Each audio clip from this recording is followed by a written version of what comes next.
Welcome back. 3 pilot programs will test large language models and generative artificial intelligence at the Department of Homeland Security. DHS says the pilots will, quote, enhance immigration officer training, help communities cut the burden for applying for disaster relief grants, and improve efficiency of law enforcement investigations. Casey Coleman is Senior Vice President for Global Government Solutions at Salesforce. She's former Chief Information Officer at the General Services Administration. Casey, welcome. Cloud was a big deal. Everybody's talking about AI now. Right. 2 technologies that appear to be at least transformative. Yes. On the other hand, we have blockchain and some others that were a big deal for a while and have faded away.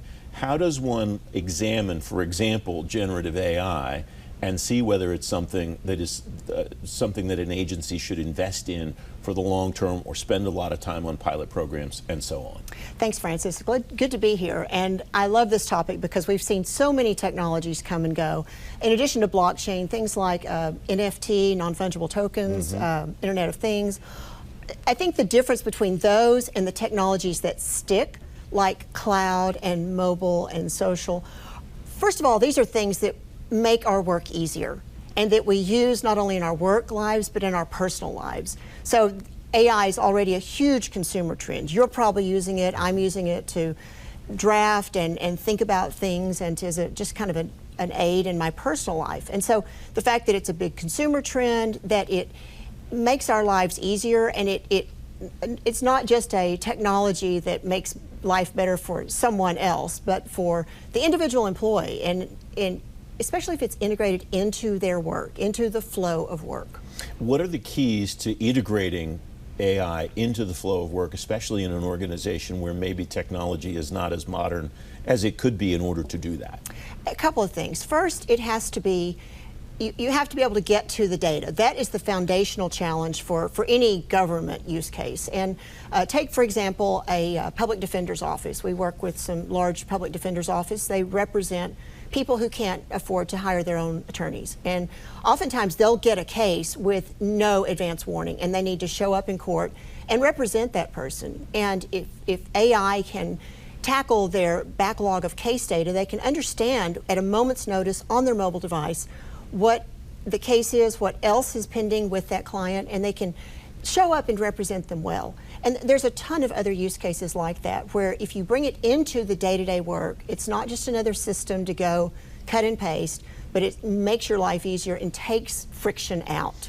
I think the encouraging thing, to the point that you made earlier about where does this fall as far as some of these other buzzword technologies, a lot of the work that I'm seeing agencies do, and I wonder if it's the same with your customers, is revolving around use cases instead of let's try AI and see what it does or something like that. Absolutely. I mentioned the cases at DHS, and that seems to be more common across government. Yeah, I was struck by those. Those are all practical use cases, and I think the things that are going to surface first as real benefits are back office business cases. For example, procurement.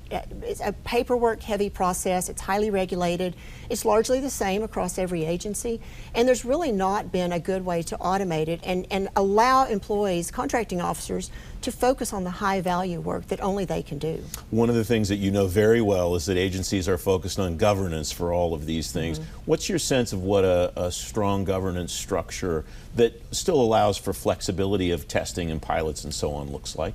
I think it has to start with values and ethics and be grounded in trust and transparency. People want to know how their information is being used, and then with that transparency they are willing to participate.